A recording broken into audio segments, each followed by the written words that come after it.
मंदिर के अंदर गहराता अंधेरा अब खून की नदी में बदल चुका था।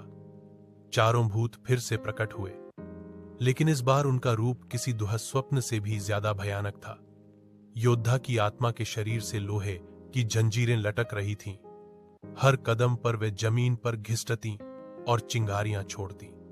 उसकी तलवार अब चमकती नहीं, बल्कि उससे खून टपकता था, मानो उसने अभी किसी को चीर कर रखा हो। औरत की आत्मा का मुंह इतना चौड़ा हो चुका था कि उसकी चीख सुनकर दीवारों की ईंटें चटकने लगी।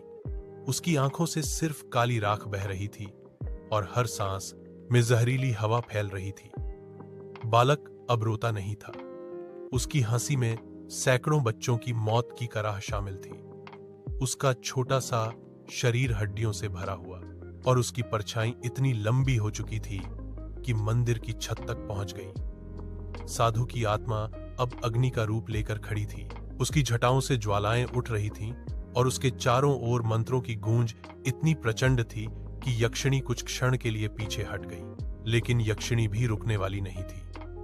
उसने अपने विकराल रूप से सैकड़ों हाथ फैला दिए और उन पर खोपड़ियां टोंगी हुई थीं जो खून टपका रही थीं।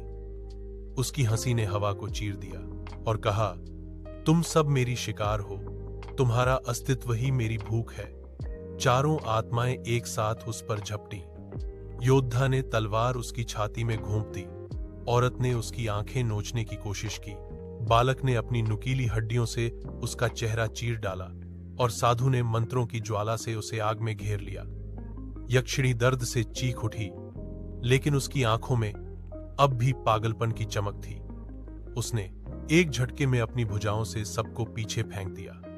मंदिर हिलने लगा, छत से खून बरसने लगा और जमीन पर ताबूत खुद खुलने लगे।